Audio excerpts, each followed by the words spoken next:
Let's take a look at segmentation, target marketing, and positioning, sometimes known simply as segmentation. This is really the heart of marketing, where marketing really adds value to an organization. Because not all wants and needs are the same across the same product category or service category for all customers who might have a need or a want in that area. And so what marketers do is they develop techniques for breaking that market up and then analyzing the parts that are broken into so that we can see which segments need which types of variations of a product or service, which segments are perhaps not worth going after because of size, not being big enough for our needs as far as investments in the area, and other aspects that you've seen in the class so far. So let's look at this as simply as this cloud shape as representing the overall market. Okay, when we're talking about the 3 steps of segmentation, target marketing, and positioning, the first step is segmentation. And let's consider that we've broken the market into these 5 pieces that you see. This could have been done by looking at physical elements like demographics, income, and other aspects that are measurable. Or it could be done a little bit more high-end type of things like lifestyle analysis, like looking at, for instance, the values and lifestyle analysis. That's one type of segmentation system.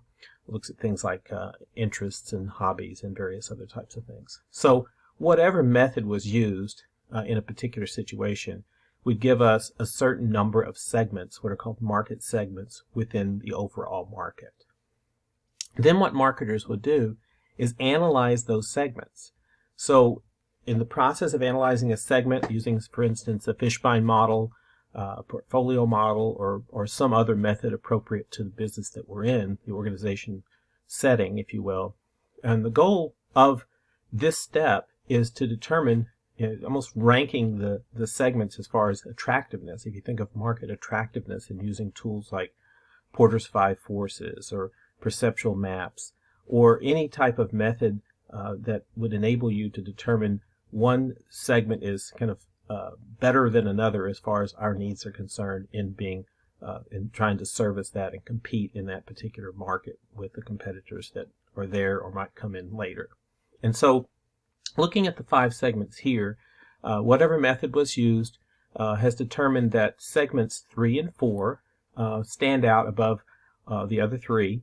And so those would be the ones that we would focus on and doing the 3rd step of segmentation, which is positioning.